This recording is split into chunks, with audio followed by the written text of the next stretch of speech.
Hallelujah. Patherin tunila acai na chan patherin ay kuizevin. Kita bang patha parai pewa. Pathen su lopi ay pevin amai thamba binahi. Jas te sana konin pathen tu in ngaivin tunila hi acai na pat yung hung tabin. Tilpa tiloy tam taisa ohi. Pathirani na apply for hi. Ita sang leki now hi. Tuzan hi panunong pera hi. Ipia ki panai pia ki sai dam kioi ka gelin. Ama sa penin ke ho speaker team lo hi. Kyo zo se ta kelin jong avel velin pakai velin ki patu kain sevin. Ita bang khaman tam ka ke ho nei gol hawa. Tuni suni jong ka setan. Har kalai chu abun ka ho chu siwaya to wale thau no mahin. Mission na to train ho pathin lagaw thing na to na tam ta ki helna mira gam da ga hum to kilon do hin e wala do ho bin tunin missionary dia ki min bo ki ho jai eta bang chan pani ti hi ka ki pa bin ai ke ni nu pa hi kyo ko tumlai ke ni dong pen kai ho nin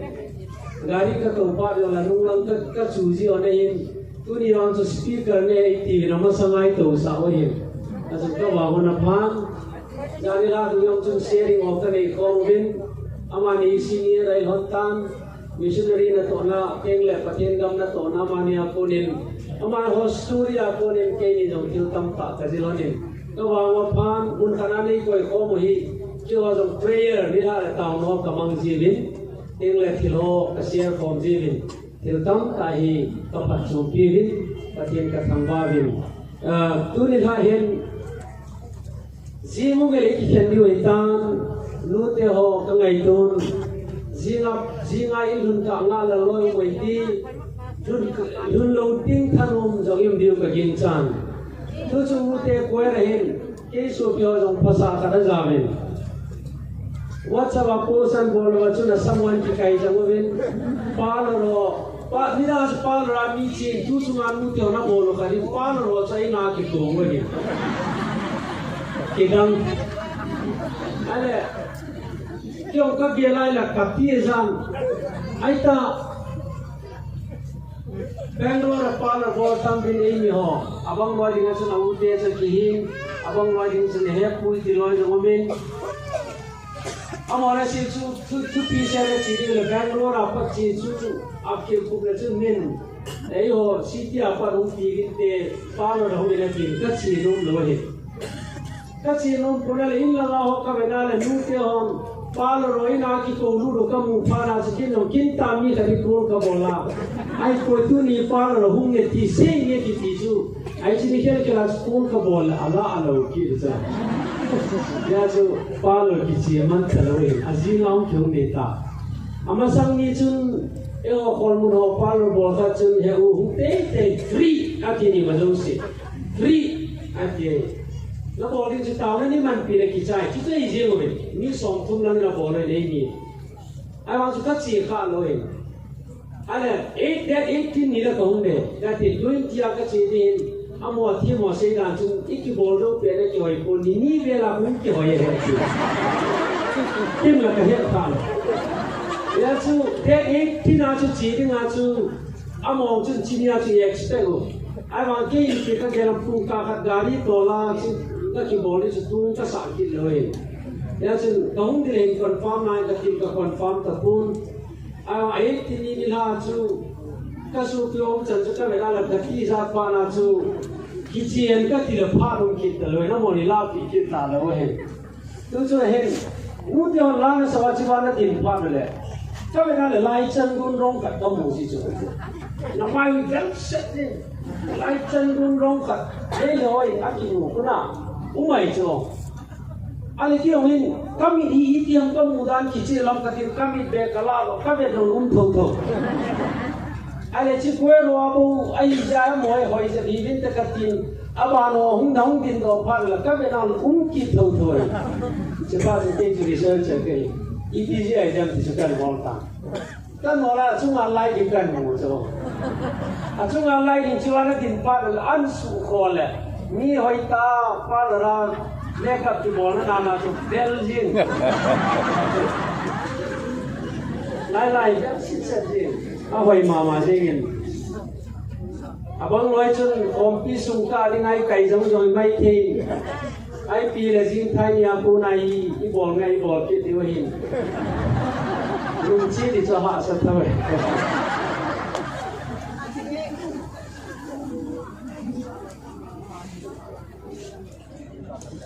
ท่านหลวงตาบอกเนี่ยมิชชั่นนั้นตัวนั้นทุกนิสุนิจงอิเซตาบิน changing mission landscape in the 21st century I see it in people who want to come for the same time tu ni lain kasi tu poi mo ta rin sung isim tu tanti isay ki diwahin isay mabin talon hungin din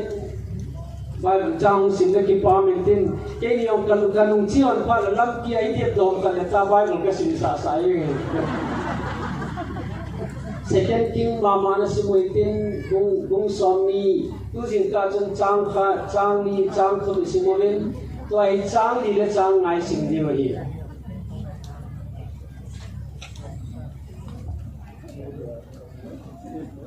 leng pe ni na kung somi chang ya Itun Isaiah zing zong gong kim laya kona apot ro masangin pakai na henga tu ahin sei pai zingin nungsi ki ilang Hezekiah itipa kami te tungale ka paga akong ga seitan pakai na ku David patien chun hitin ase kei man na taw na ka sang tai kei man na hilon kamutai betan kei man nang ma Kabol ang niyong nagitay.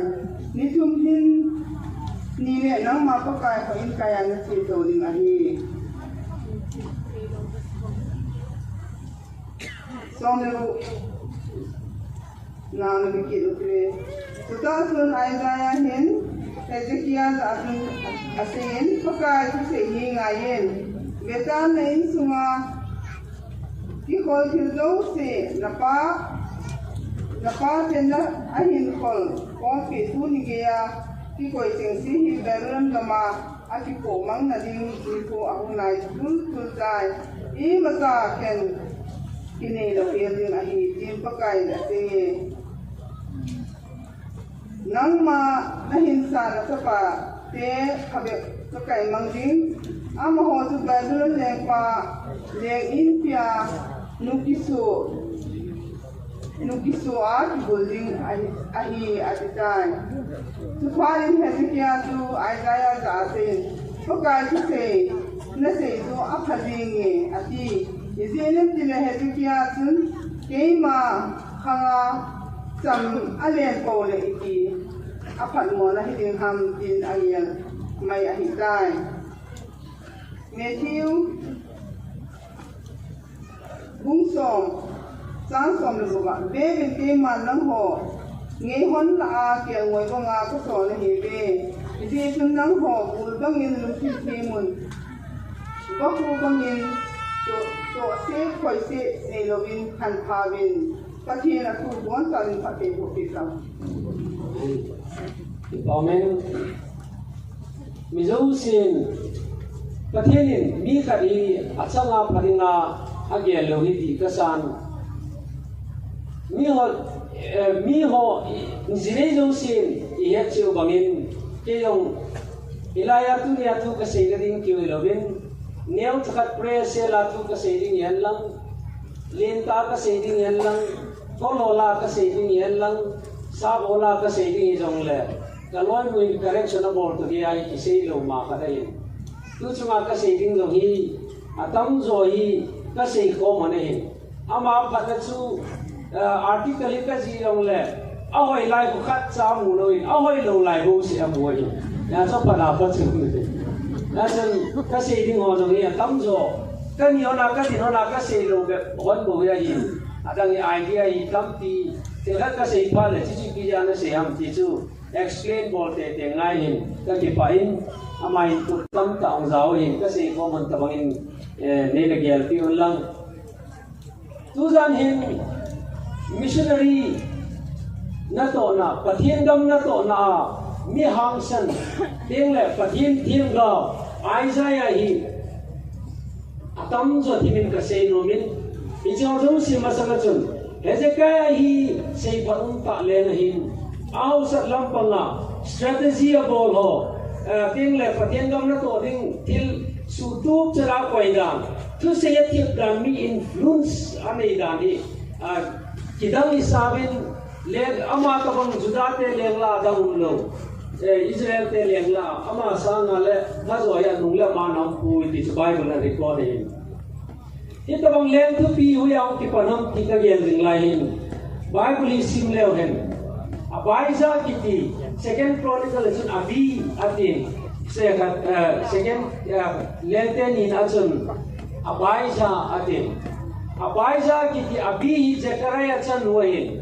Hezekiah leng hi tabang min thang hi uya ki lai da pa la leng khon ho hin ai ni tabang na pathin gin na ya ni tabang na pathin lo pi na dinga ai ko pum pi pia ki tan nei ta to ki pum pi ta to te la thil di je ma boli uya ki lai dam ti su gel ding thil ko ta khare abai bola wang chuna ki mu pu ai wang commentary ho chung chung mo ku gel lang su kom le chun Hezekiah til pa bol ru se ya ki la ne anuwa ku na ki lai apa chu aha su lem khanoi ama suri se lewan so ta pa nu ti dingai abi ai wal abaisa ki ti no hin Hezekiah pat ta hi oi ta wa ya se mai abai bol ka ki mukheli jong le til pa bol pathina ngai du na akita na akikumpi na til dia de na pathina ringa imazo se i ane longdang so se hi anu aku na ki la hi ai nei Jason minun wadecha insu ai ko ka teng la chapang wai wa amang jong la hukile ki nei abang loi chu wa amang loi mosi hi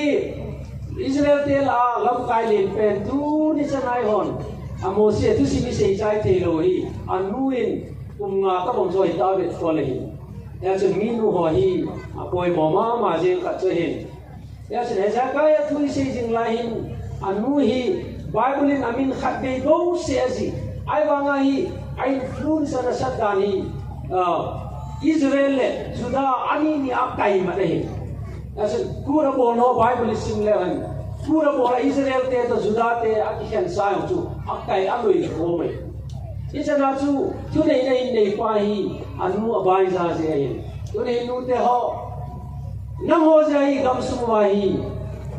til tam ta ki khian tun Bangalore tu ka se ka ye kuki worship service wa ki ko tu ka se fa la adi cha te ki ko tu se na pa ri pe wa lu te ni ko la ta la ko pang jin lu te hon oi su hin wa noi ko te ding a se min tun in Bangalore in bahara ni movin gen te te ni mo abang loi wa sin sa ki nei nan abang loi sin fia ki choin abang loi sin na ki nei nan ai wang chi chu zala mi ni mi tu mam bok ka dai ati adang si sa house le na ko kiu mai ai wang ka sin tu ni hin icha te ho hi katam ta dang ho chapang icha te ho hi Karnataka chief minister i te pon te ti ko yuma icha te ho hi India prime minister hi mona dinga puham dan si ma koi ma chana si Tunin Karnataka yum now, yung vote ka lahat niya. Voter ID lang kasi mo. Karnataka hi ni ko kalle MLA ho chief minister hi ihoi hi mo na diu piu mo. Icho se hi te na dihin minu le mi patwai de minu te hon right na ne ve ka pisa. Tili yum mudan dana ki chejo. Ita bang chu himu ngamu wale chan jong chan ni ka ti abai ja hin Hezekiah ko idang sa influence ne jo ita bang lem tu pi ta chai Hezekiah kasi kilam de nga jamul lang abai ja hin Hezekiah chu ngai ta bang influence ne jo Hezekiah chu nga influence nei wa ma ki chu ko yam til Isaiah ki ne tu dan Isaiah tu thap ka hi ise liu ka nomen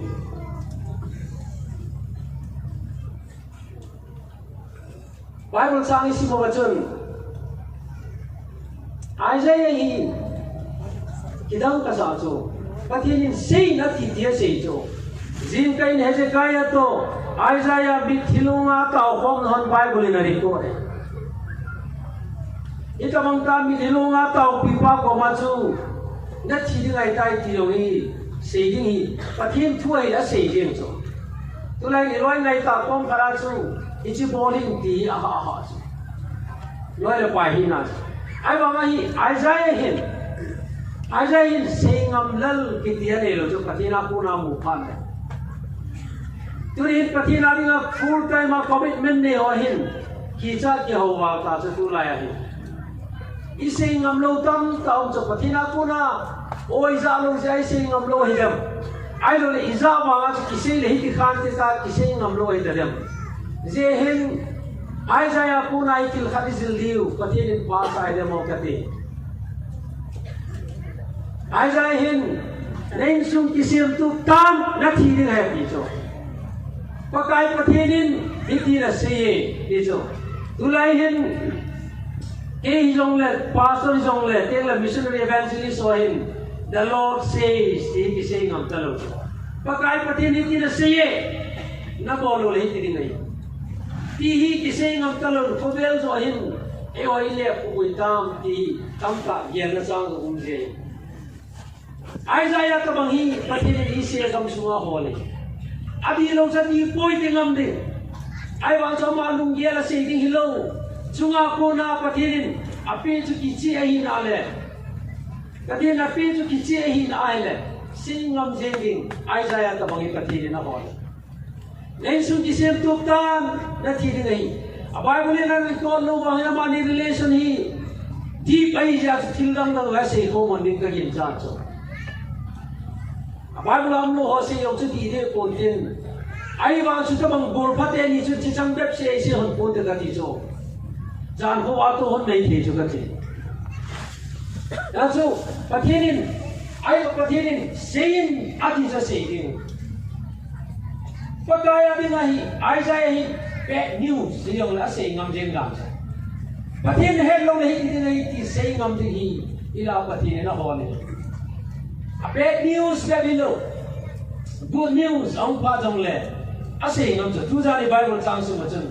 pakain na taw na sangin na mi lilon jong gel doin nang ma na dam do ding ni thum jo te la pakain kai na che ki de ta ya ti so hallelujah pathinin say na ti pa good news of just say good news ita ka bad news ita ka pathinin say at ya say jin ni Tarik som na tum ni zani tuna tarik som na tumai sini zani ke ingatil katini tu chunga ka setting ojo si final e bor pi zani isini ni ha kilchun ilang kain bute phone ka boltan ka ki ho binaile kanui nas sa pe na da mota adam mo ha adam moi Ikyo pisum sun yong chu ahai dang ki su da loi Jabatan tu wang hi tin khat bo tarik somya Manipur ka chedi ra ti ba ki he tarik somya Manipur ka hong ding je chun tarik som na gumni chun kim ten Vijayawada Andhra Pradesh ka ga chen ya chun or chedin kai je ka som te lo din hi ka tele jinka da hu nang ni ha le ki nung le ki den na ti ki da le tu lai le si da ne ta dam jinka mata pung li ka ki pat dai Kasi sunilum kaya meeting ka nevin zanin Vijayawada ako din Andhra Pradesh ako din Bangalore Karnataka kaung kaya. So bijil so ilang din lunga iya sa kagel jing lai kai. Ita kiti ati ki go jing lai sa kanu sa ha kami na damotan. Ay sa si ikin odi tam chang pi ko daw mai. Ada motan cepacan tuhin kanu ini himona nei tale. Tu chung katu sei ni patela chela na dem ti chung number 1 kanong gim nai ta so patun pakai ko ka tautan pakai langin kanu dam sa te dam sa te ji ji de na dang ka ta achun kaji ka cha le tain te bula chu Bible sim dinga ka ki golwen Bible chu kain sim ta win tu sana tu hi na pi ding ai tau di hi ama dam po cha ko sa ka seitan ya sa nama ding tau na ka mo ve kanu hi dam sai tu chu khompi ka chi di hi dam se la ka ki mu na din ka ti so pati ni tau na sa hi dang chu pati na dam sa chu tu a lo hi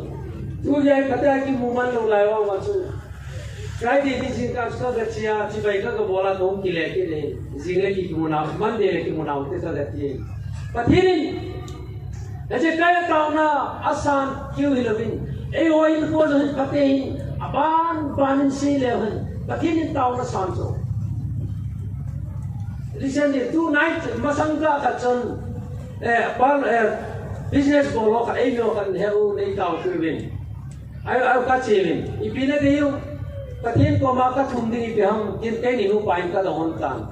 amani hin achahon khalin ta cha nei nu mon anei thelo lai ka nei bachun katin ko mahin oi maam pu katin ko matau katin chau na kamo rin nawai boboli na chi ha chun ahung pingin tu hura toy the ta katin ka thangwai nei amani asu mil thelo chun tu ni sana asu mil thelo pakai katin hi ऐसे क्या ताऊ ने भी लोगा ये हो ताऊ ने शाम पास हो ही अतिले अम्मा ही को इन्फ्लुएंस से मामा आई जाया ही गुड न्यूज़ से ही ना फॉसलो बैड न्यूज़ से ही ना फॉसलो पतिना हम को नहीं ना बोले से ही फॉसलो तूने निगम सुना ही तब मी ही पतिन अहोले इसे गम सुना पतिन ही तब मी ही अहोले इन सुना ही तब मी किसे तो न दिना पल्लवी दूते हो पतिना कोई चाहते हो खंगाई हो इतना बंदिंग आप पति ने ए देव हिंदी ही ये बाइबल आपको ने ये मुझे भी नहीं आगे जाए चुन नदम दो दिन हिता आती किता जो ना भी बेराई ले पकाई पति ने नेले भी चुका सुमंग लो दिन ये तीपाना पर लुहांग चुका ने लुहांगा जाम दो जो नेले भी को पीछा चिंदी करे चुका Bibleที่หมอจะเสียไว้แล้วป้าทาปีที่ว่าลงหางเนี่ยที่มีน่ะป้าทาปียามสนะลงหางที่มองวางเนี่ยโยกิเลสยงกับกิเลสเราดิ้งกันนี่เอามาจน good news อามุปานาโจนาสลงหางสุกติอาลงหางเลยไอ้ใจเห็น good news เอาเองสิเราเห็นอากินุงเล็กินินนาดำโตดิ้งเลยอาทิตย์ปะกายกระเทียนอาเซีย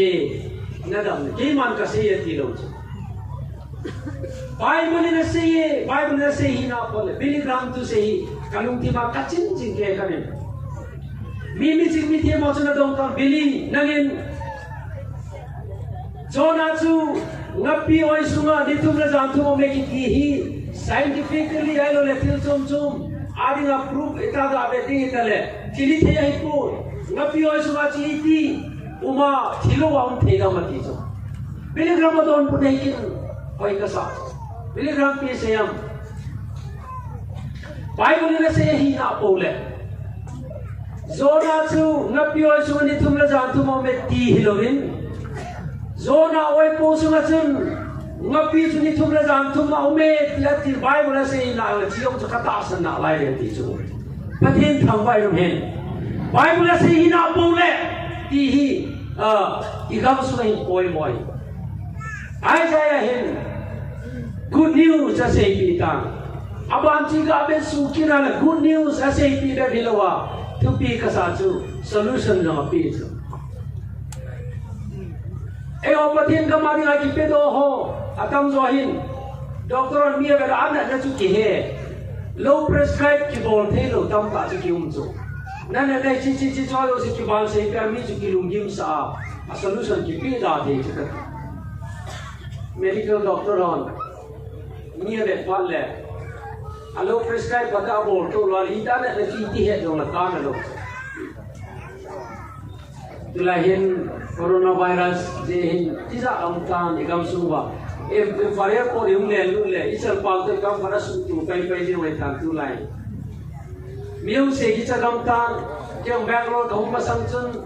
da allergy ka ise chun ka hu le chu Baptist Hospital Bangalore Baptist Hospital ka chen kia sa đi tin cả tổ ta này là không khổ cho đấy cả khổ ra kia sa cái gì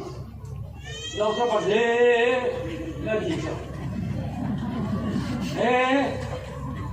sini person ni dah disebut China na nan photo ni dia ga ti so kui la doctor ni dah action doctor khatun anda na cho het thi asei thi solution api ngai ka kai la cho ho him solution ni tam tai na ho chu tu na ai sai in Ezekiel yang pa ko ma chu na thi ni ngai wa ti pi aso aso na dam ni nahi la ti pi ki aso solution no provide about aisa ya chu anda na cho dam thi ni isi bol chu le tang sunga chang la kisim ti so ama lai chu nu bin ati chana solution no pi aisa ya ka bang hi bad news song saying good news song saying solution of provide all things kathina hukun kathina muchin igam sungai boy tai te tunin yek sau hin avela ila ki ya do sa ki re Ezekiel situsin kai ka setan kumsom ni le ngai ya le wai pu le kumsom le kumli awai pu ma jin ta bang nei su ki sem to tan ti thu jung lu ngai tan kumsom le kum nga dam be su hin ipia bol dam ti tham cha ka sel tin itu piu ya chai nong ni ga hin pakai pathinin amana thu ma hi lo wang chen ai sai among chai na ye sa chu kum som le kum nga nei ko ki so be ri nei in ko chu kum som le kum nga cha ki so ben asina 29 years le ma pu ti nei ta som ni la ngale som ni le ko ko ma le som ngale li ti chu net yesu ke ji ki che Acha kum som la kum nga ki be sunga hi ai sai ni pia bol on ti deu te ka ti so ngai na setan accident atua patinai cause of pain ti tamangin ke la kai sumi te no hi ka be ka bol wa ka thi na di ulam pi anu kha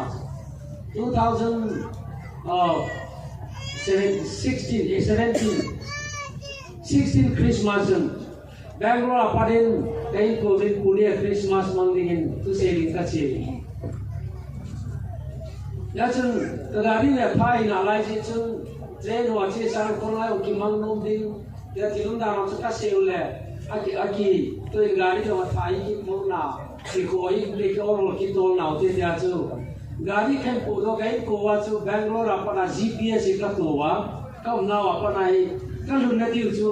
GPS ka to wa Bangalore apat Pune jangari ka to loi ta ka chilin ka thei lung se dun damin ka lu GPS ki dang tai ki ve he ki je re ti chu ka su to ka zui la kom nau ka zui lu je we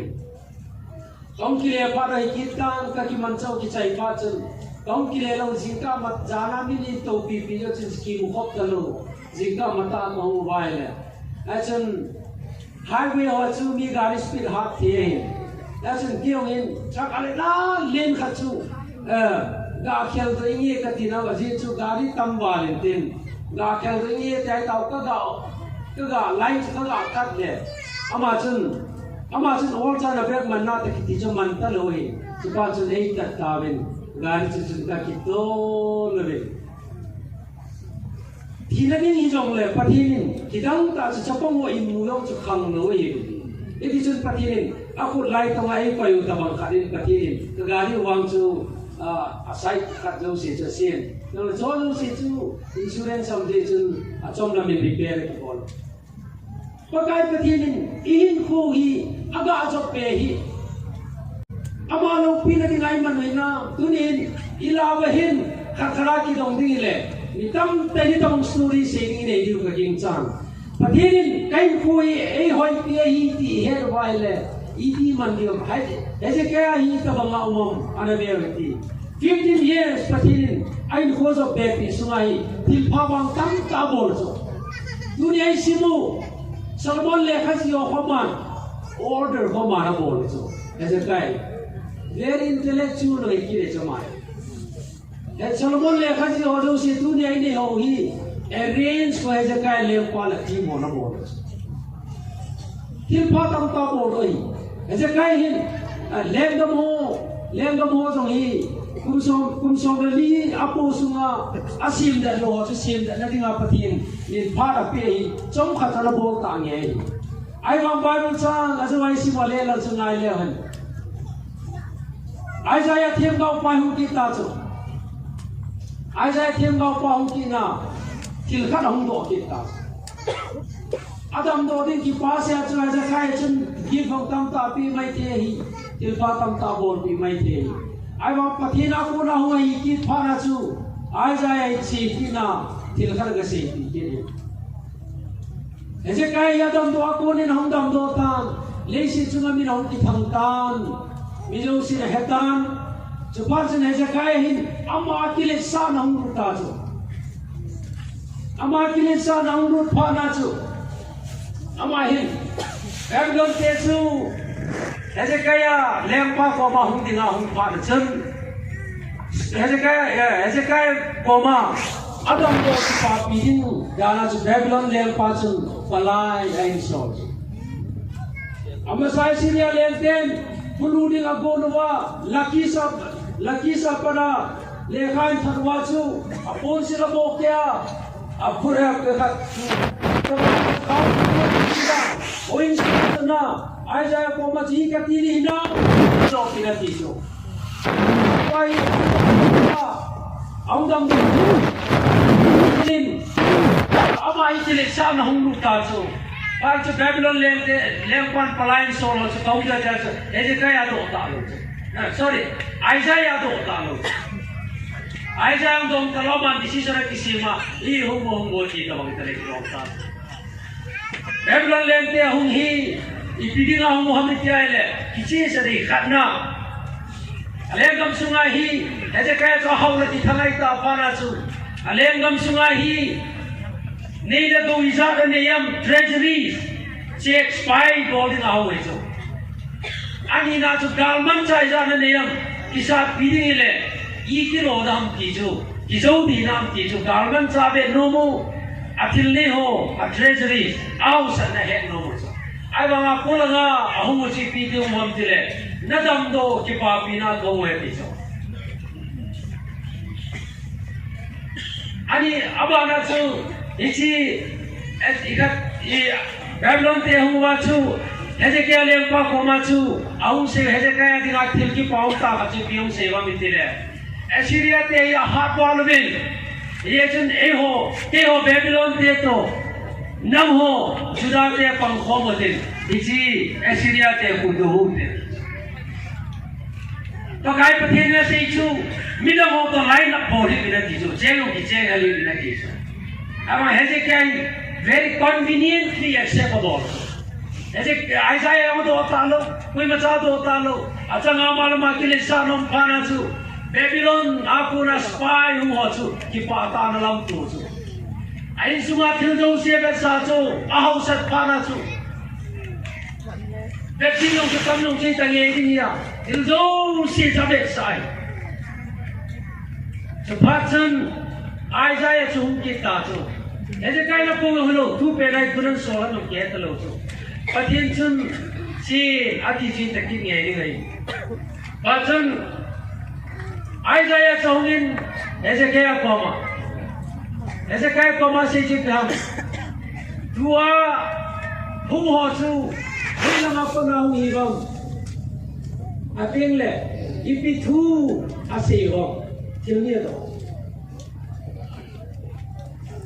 Hezekiah na doon muna hibelehan. Amo ikam na tako na hungin.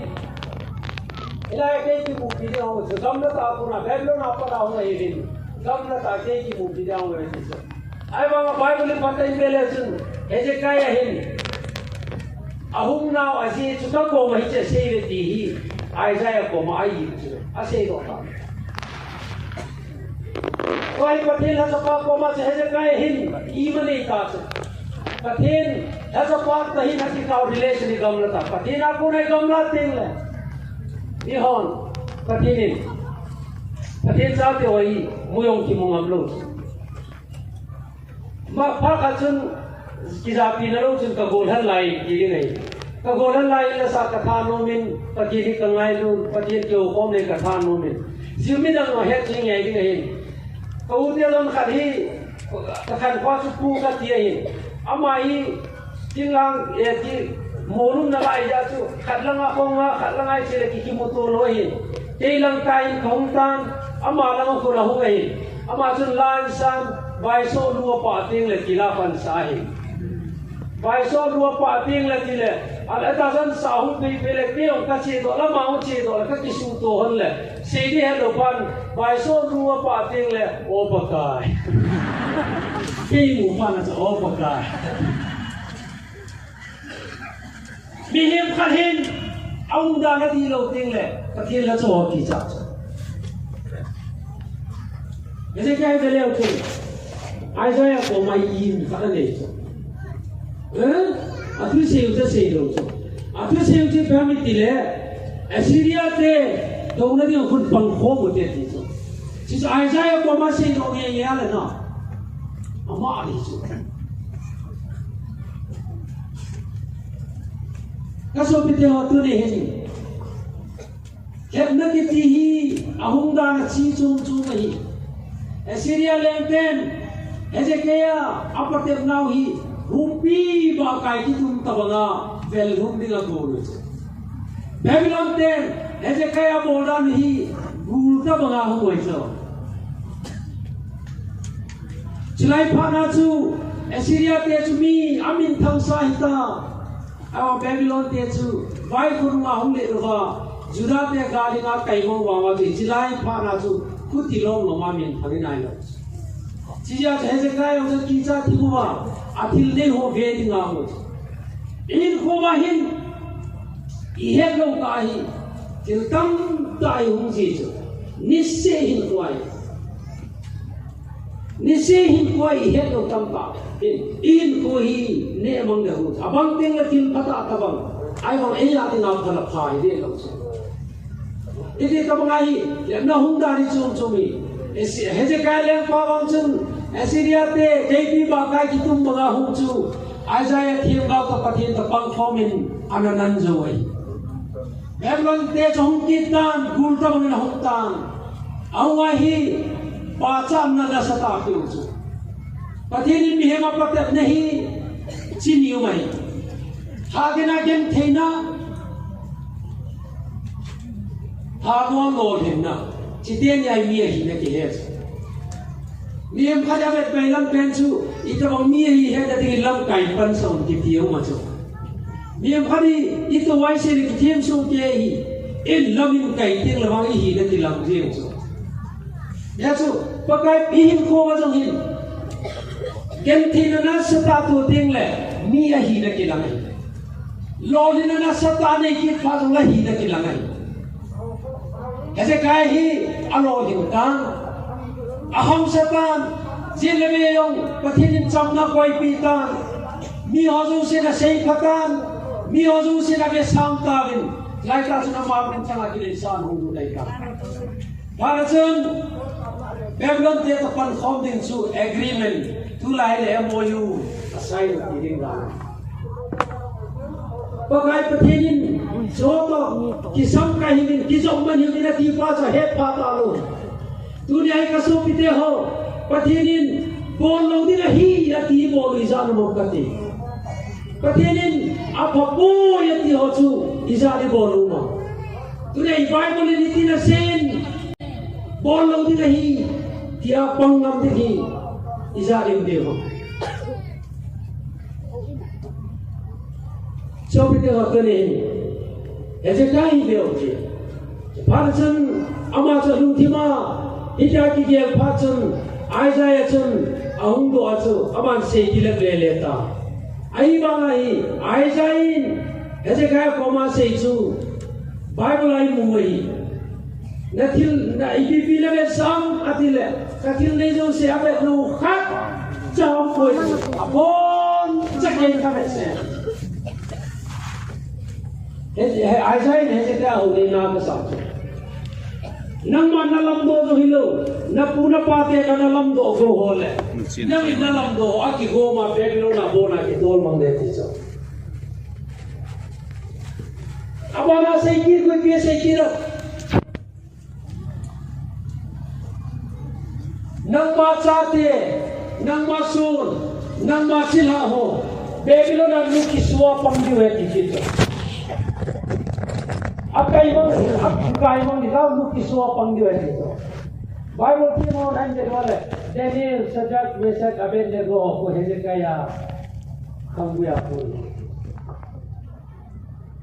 Ijot nilo aminu kisay dolo tampay su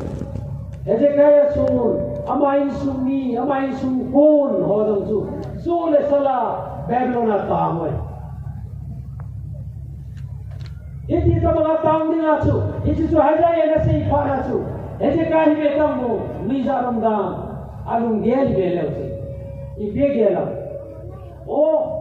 ajay ko mas na sa ito pala jenye, ajay kay makang sungahi, jam naong pole, kay makang sungahi, pinang pole, dang sa tira ditante dito, completion dito aso me. Pati ho, nute ho, kangay ho, Ei makang sunga phat pole ati ti ditan de ta thili bolohi short sighted hi chukati ei makang sunga idin thei pole ei makang sunga phat pole ahi thei pole iti wa thili bol pawi kang khat na ku ajam bang se rum ta ni nu mi pai tuni ni sei ka ni dunia hi nau do hi eo ki bole tu Pak igui paten design ibor pe oi Aja thiam pan Hezekiah koma nang ma lam do sa go jong hilo tam ta jong ki tol mong de se pa na po tha de ti nei se dunia hi ka su pite hona akang ki belo atua o kei ma khang sungai thei po le tua kam po le tua kale po le ti pa wang hi thil adi lo da thil di lo ta Ito na jo sewa ito bang chumai eong kato na o macho e man kamu thegi nai na pu la ta ka bol ni la tam ta ka bol thegi mu macho ai banga chi su pati ni phasa ai pati ni phasa lo ji bol da na pape nei jengi tu ni ha se kai hin complacency ta jo complacent ako hi aje tu nei ma khang sunga ma i ma cha boy lo din hi ti he tu ni hin isum hol na hol dang hi Kalau apa maka itu, sumi lalu titin kalam kasate suka atan ele, sum tiang lo amo sa kiwa ali pisu di utang, suka dia. Pakai petinin ewa punanya hi, ewa din siang hilawin, midang ading asong nikin, usul si maidam kui si maidam kaisen pun, midang ading kasong minaisin tan pakai. Ibu tu kahilman, ibu tu iya. Kain na to kadang. Kataw so midang ating pasum ding ay kataw. Kaloy mo tu kumwa nang ating pasum ding jong taw to ati. Nang ating pasum ding jong taw.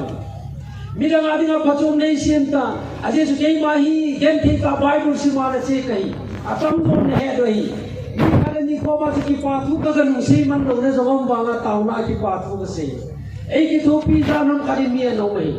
tu ne ka dia no phale min ei ki thopia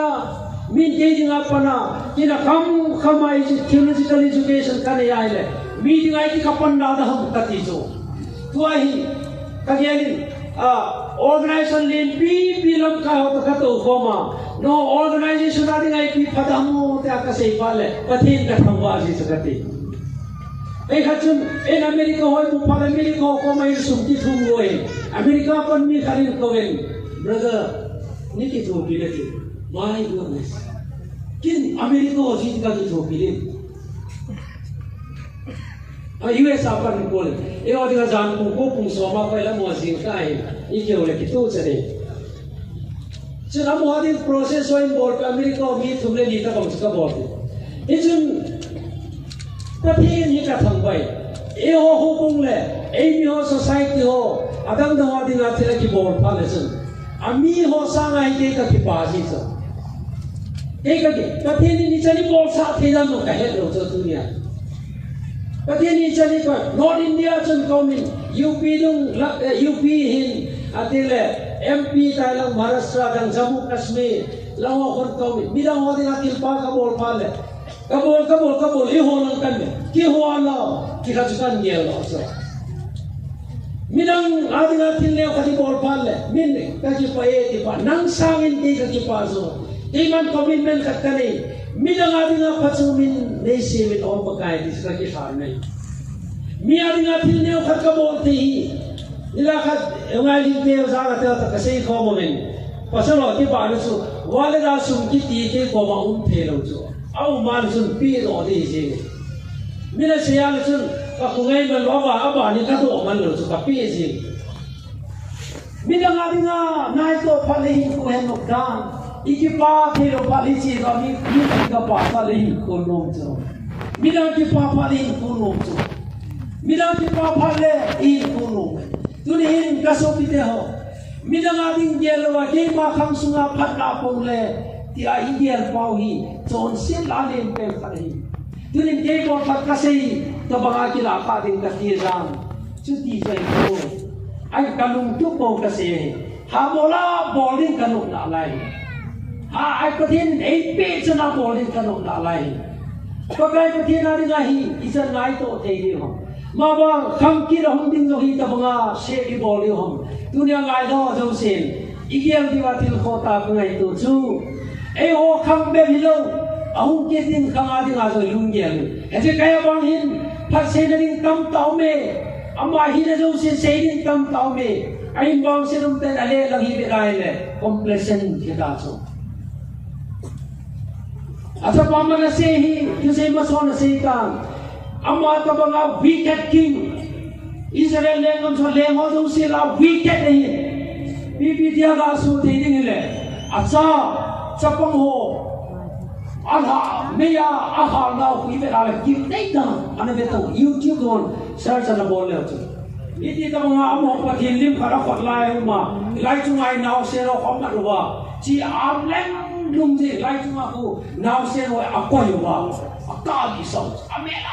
ita bang bol pa tu mane se pa tu kan le je kiya tu kati ahin Katin bang chu hoi ta katin thu ba tu ni ai te manase o chu ta ma leng gi lo pa chu athi ko na ku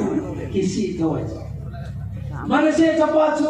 is ijura te leng ninga leng ba ka ru su ki rein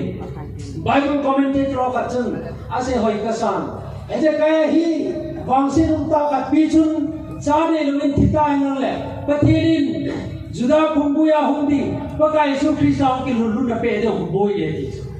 Ijana tu serious itu. Patienin ama plan ho hiwangi. Alun te le dinga patienin panalai. Patien tilgone. Ese kai he ai kone lagin completion ni jong le. Manase hitamang le palu ku acha yong le. Manase chapa ese kai tu pa su le kata su. Kaso kite tu ni hin ni wang ki mozat se hi boy. Patien la cha khain dunia tu sei pa biong kacha te ta bang hidang nang yong na cha te ta bang hidang aka lei ma control na lo chi khian la ma jong thoi ai ba nga cha tam zo wang hi patien thua ti tu lu cha te wang chu chor si dang hu ki le ke patien in chang sa pe ki ai la ni manase in ko jong imu bi nei chiti chon tu janin Pak saya nering zong gel tau itu, patien ini tak bangkuat baik dia wa. Kio zong pi muncung cuma kuna, tanum tak kahung wa.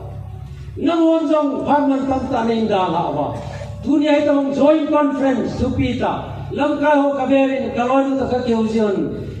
Harus jamangku, acol darku amai nong tilangi. Atha acol dah. Komiti dah mau berada thau acol dah. Ito bang tathale jung nung tim kam tai piu hi ingai wa i sai wa inung chi wa kha cha pa chung lo ding wang hi pa mai chutia hi je chung ga so bi te ho nu te ho pa te ho ka u te ho ka pu te ho tu nên pakai mina kati mo hin ei ho khang sung aphat na le iti di ho ai lo le ei ho khang sung je ngai ngai su tu lo izari nei di ho ke ka bang pha bi bang pha ka ki ge le 2008 July aponin 2018 July chanchu India gam sunga hin sulajan ki cholowin kachin kathalu mana chi long kai pon kachi wal boy ni ka commitment chele ei go ho ei to sa ho chun no Maharashtra pa Jammu Kashmir Gujarat Assam states on the city na po de ei na ti lai ho min North Islam state ge na po di hi ati lai ho min South India na po di hi ati lai ho min West India Gujarat Telam Maharashtra Slang Kaisi se na po di hi ati lai kathalom man no hilo kato dungja ka chengai habi chu kaha chi le setan kaha chen ka ki gelin thakup sumau I phachang aje jo sumchen ki mukhaloi min tikela ka na chi le tulai de jai min office apar uber wala ki to wai kum hale asum chu ki mukhaloi ya chu kanu song kan tu chu mai tam thing ta boi ta thakup langai tan thakup langai ta ni ti ki chi chi jing Iza bete di bawah katin finance director pa ko makachin iti ka kitona ni katona as pungka si tintan kisumang tam tintan tina katile tapos sungin baharan nang baharay lakson niya biya dito 6 months ay sa sungjuki kilaki siya ilo ya jiza ka bela no sa kahit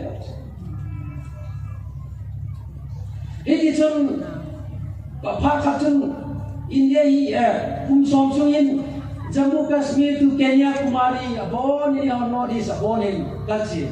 ai di jodo si tu janai ka som ding ile kai smi chana mang dem ti ka gele loyal ka na gele min mi ka ti ti be sa so de ko e tu so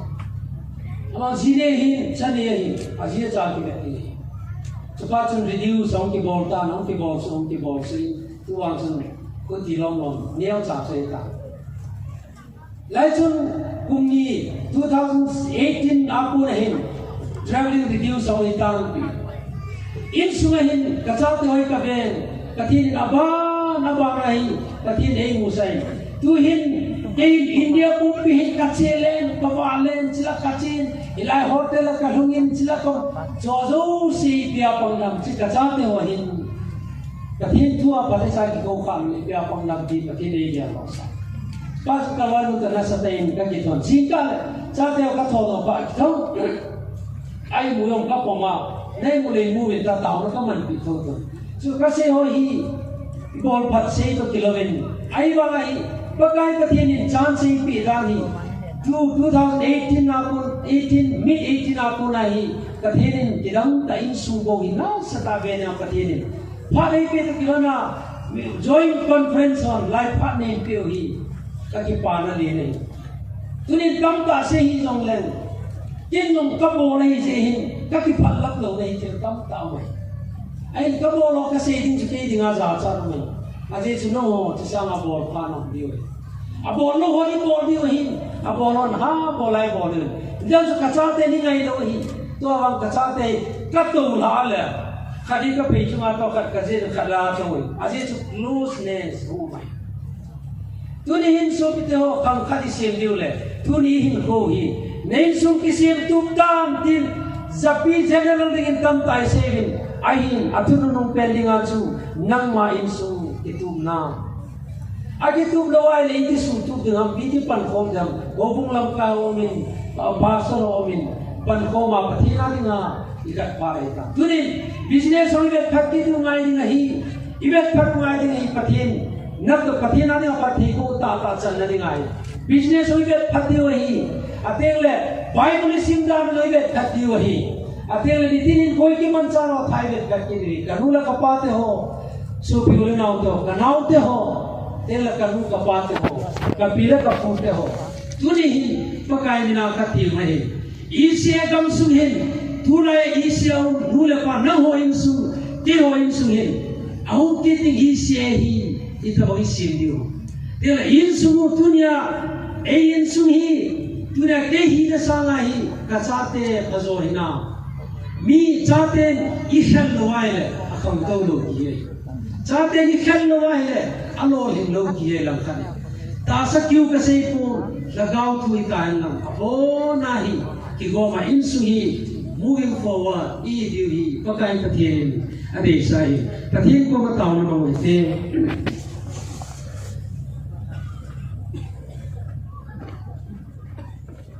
Chadao ma piring ta nula pate ho ta salam dola nelanga a house ma mazing ute ho pate ho nunga golango ai lo le insunga azia cha jan dinga ki sei mo nu te ho tela chapang le ka sim na lai ho college kai na lai ho tu janin pakai pathin nang ko ma sei no mani ai jaya hin pha sia pathinin Amen sin ho sei bangin tu chunga chunga kon ai bangin sei do hi jong le kamadon don tong sei danin ge re pathin ko ma hin fa so tai en mo ta ma hein man wa ko wa tu jan ka sei do ho hi au ki sei do ho hi gil tai gel di pa kai min kai ti mo bin in sung chiu ge pa ki roitin apon patche na din ge roitin apalo la ho ki sim pa din ge roitin e ho khang sui sui ki tu di nahi khang hoi cho che sim dingin pakai pathina dila thuru na sim dingin ilung thim cha ge gel dingin pakai min kai ti mo bin pakai pathe ise dam sui ka be bin tu za na hong tu khom jo zo se ka ke be bin nang ma lung se na chang kai bin nang ma pi na chang kai bin nang ma phat thei mo na chang kai bin Yesun nama ko ki patu ka senamin ka thangwa bi nahi achi so ka be bin nula patu nangma na mancha nula pa nangma hasate ho pila pute ho hin ko ka be bin amho jong se je nangma ka thangwa bin amon ki oding ana taw naule ki oding athil bol ho jong se jahi dunia hi pakai ki o chlai munai uma nangma khoi til khan to be din ham itila bol be din ham ti gel khoma sei khoma nangma thule la ka kelwa Nawa chela ngai ta ka sawa nangma dinga pakai pathe Bible chang se na helang kite na chum nang ma thulala atela pakai na thuing se no chum kaman nawa tu ja mi pa nung pe nai tan wo pakai pathe ila tong ka so ti ho jong se pakai na pa nan kidang ten pathe boy a sei pa ki ma jong pathe ne bo kain khoma pakai pathe kain khoma nangma thu se na ma Nama thu bol pakai pathin che piring nama kai nau than sim pathin tu sung ka sei no jong se pakai o ki no ki chai tale pakai pathin being ai pakai mi tin lung thi ma tu sei thi nang ma nahi yesu nang ma su ka ta me pa nama ki dang ten kahi na bang wai nang ma nei ki u pi wa nang ma thu hi na bang tai no ka sei thi ko pakai ai o nang ma he su ke mi ho he lung thi ma nang ma thu sei ngai no jong se mi chang chen nang man keu limpi pakai na pa na chen kidang ten nei ma pui jing bin na lung se na nang mani um pi jing ta bin tia ka khil jo se ngai ta ma ka se kha ho zo se za za pa thei bu dinga pakai ji sunina so jo se na ko ma ka thu mo hi